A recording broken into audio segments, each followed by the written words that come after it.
یو آسانه وظیفه توکلت علی الله چې هر قسم حاجتو سره الله تعالی پوره کوي. دا وظیفه ډیره د کمال نه ډکه وظیفه ده او صرف 3 ورځې وظیفه ده چې په دې طریقه باندې تاسو دا وظیفه صرف 3 ورځې وکړه، الله تعالی بس تاسو هر ناممکن حاجت، هر مقصد او مشکل به الله تعالی ستاسو آسان کړي دې وظیفې په برکت سره. لہذا دا وظیفه واورئ، عمل پې وکئ، خپل ژوند بدل کئ، د خپل ژوند کې سکون او خوشحالي راولئ. دا وظیفه د سره یو وار ضرور وکئ. السلام علیکم ورحمت الله وبرکاته. ډیرو عزتمندو او قدرمندو مسلمانانو، تاسو به روغ جوړ یې، د صحت په جامو کې به یې. الله جل شانهم خوشحاله او آباد تر و تازه کامیاب لره.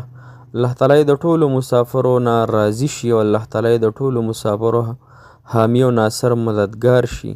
کو مسافر په هر ځای کې ژوند کوي، الله تعالی دې ورته ډېرې خوشحالۍ ورکړي. نن چې زمونږ کومه وظیفه ده انتهایی اسانه ده، توکلت علی الله دا وظیفه ده. دې باندې نه وخت لګي نه پې ټیم لګي، لیکن زما او ستا د ژوند د بدلیدو دپاره ډېره اهم او مجربه ده. نو که څوک دا غواړي هغه دې دا وظیفه صرف او صرف 3 ورځې وکړي. په 3 ورځو کې به الله تعالی ستاسو حاجت پوره کړي.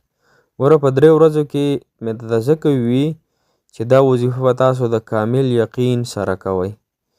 ګوره کله چې سړی پیناډال ګولۍ وخوري که نه، نو د هغه یقین په پیناډال باندې، یعنې هغه وایي چې دی کې بعضې خلک داسې وایي چې دی کې الله تعالی طاقت ږدلی دی، د هغه د ګمان مطابق، یقین مطابق.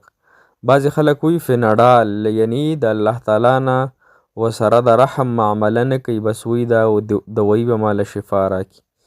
نو دوایي شفا نه ورکوي، شفا الله تعالی ورکوي د دوایۍ په ذریعه باندې.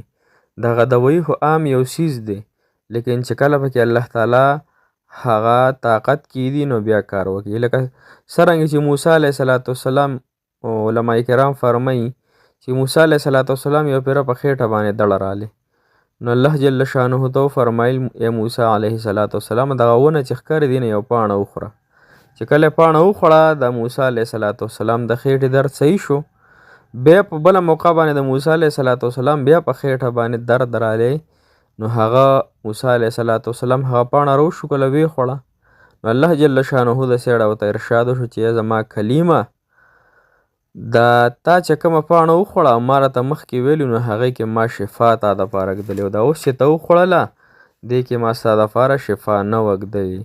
لہذا شفا ورکولو والا، حاجت پوره کولو والا، حاجت روا، مشکل کشا، د مصیبتونو نه خلاصي ورکولو والا، تمام قرضونو ختمولو والا، تمام آفتونو لره ختمولو والا او راوستلو والا صرف د الله جل شانه ذات دی.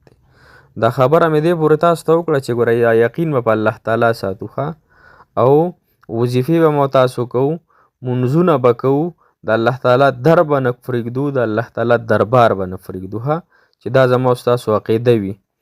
لہذا راځئ دغې وظیفې سیټ ته ځو چې دا وظیفه به 3 ورځې مو تاسو کوو.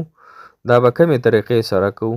نو لومبی خو مې مسافرو ته دا درخواست دی، که مسافر دا ویډیو نه ګوري، نو کمې زنانۍ ګوري یا کم نارینه زما دا ویډیو ګوري، نو خپلو مسافرو ته دا یو زما د سر دا پیغام ورکي چې هر کله مسافر ګاړي ته خیږي، هر کله مسافر په مسافرۍ باندې ځي یا دیاړۍ لځي یا خپل کار روزګار لځي، نو هغه ته ووایه چې ته څنګه سحر روانېږي نو یو فیره دا کلمه وایه، لا حول ولا قوة الا بالله العلی العظیم، ولا حول ولا قوة الا بالله العلی العظیم. نو دا کم انسان چې دا د کور نه په وتلو په وخت کې کو مسافرۍ لځي، کو هر یو څیز لځي، دکاندارۍ لځي، تجارت زراعت لځي، او دا کلمه ووایي، نو الله تعالی ته 4 انعامات ورکوي.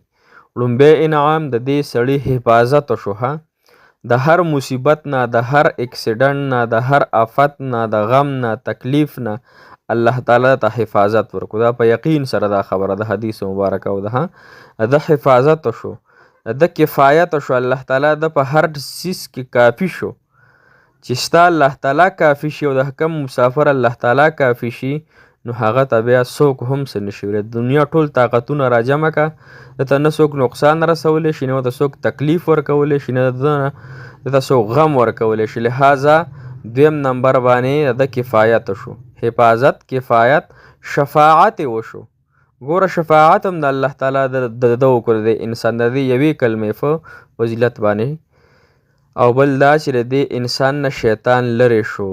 شیطان خو زما او ستاسو د بابا جان چې کوم آدم علیه صلات وسلام دی د هغوی دشمنو چې د جنت نه راویستلو او د الله تعالی سره وعده وکړه شیطان چې ستا ټول مخلوق به ګمراه کوم جهنم ته به لیږم، یعنې د ګناهونو د خواهشاتو په طریقه باندې. الله تعالی ورسره وعده کړې چې شیطانه چې زما کم بنده ماته په استقامت او په ندامتیا سره توبه وباسي ګناه نفس د هغه به زه ګناه معاف کوم، لهذا زما صحیح بندګان ته نشي ګمراه کولی. نو څلور غټې فایدې الله تعالی ورکوي. اوس چې کومه وظیفه ده نو هغه راته ښیمه. وظیفه به تاسو مسلسل 3 ورځې کوئ. 3 ورځې به یې کوئ. 3 ورځو کې به ستاسو حاجت الله تعالی پوره کوي. خو دې سره به 2 رکعاته صلات حاجت مونځ یعنې 3 ورځې کې. لومبۍ ورځ به هم 2 رکعاته صلات حاجت مونځ کې، په دویمه ورځ به هم 2 رکعاته صلات حاجت مونځ کې، په دریمه ورځ به هم 2 رکعاته صلات حاجت مونځ کې. او په دې 6 رکعاتونو کې به په لومبي رکعت کې قل یا ایها الکافرون وي، په دویم رکعت کې به قل هو الله احد صورت وي. صحیح شو؟ دا په ذهن کې کېدوئ. هره ورځ چې تا وظیفه تاسو کوئ نو مخکې به 11 پیرې درود ابراهیمي وایي کوم چې موږ په مانځه کې وایو، دا به خامخا تاسو وایي. او روزانه اعتبار سره به صدقه هم ورکوئ د خپل حاجت او مقصد پوره کېدو دپاره. روزانه 3 ورځې صدقه، 3 ورځې نفل د 2 رکعاته، او دې وظیفې نه مخکې 11 پیرې درود ابراهیمي او وظیفې نه وروسته درود ابراهیمي. وظیفه په څه ټایم کې چې کم ټایم تا ته فارغه وي، کم ټایم کې ته وزګار وي الله تعالی ته، یعنی تاسو کو ډسټرب کوي نه، تا 101 سره کې څوک دی کار روزګار غږ د باندې نه کوي، دغه ټایم کې دا وظیفه وکړه. وظیفه په 100 مرتبه کې، وظیفه په صرف او صرف 314 مرتبه، دا 3 ورځې مسلسل کې. لا حول ولا قوة الا بالله العلي العظيم. صحیح شو کنه؟ نه، بسم الله توکلت علی الله ولا حول ولا قوة الا بالله العلي العظيم. بسم الله توکلت علی الله ولا حول ولا قوة الا بالله العلي العظيم. دا په 314 پیر روزانه وي. مخکې وروسته درود شریف ان شاء الله العزیز. امید د خپل مالک نه دی، هغه مالک چې د ټول جهان بادشاه دی، چې ان شاء الله ستاسو په 3 ورځو کې دا حاجت الله تعالی د خپل هغه در نه پوره کوي چې کم در کې کمی نشته، کم در نه موږ له د غوښتلو چل نه راځي. مالک الله به د هغې در نه زما او تاسو هر قسم فرمایش پوره کوي، هر قسم جایز خواهش به پوره کوي، او هر قسم حلال وسعت، حلال رزق، طیبه رزق به الله تعالی مو تاسو ته راکوي. الله تعالی هم همیشه دپاره خوشحاله او باد تر و تازه کامیاب لره. جزاک الله خیره.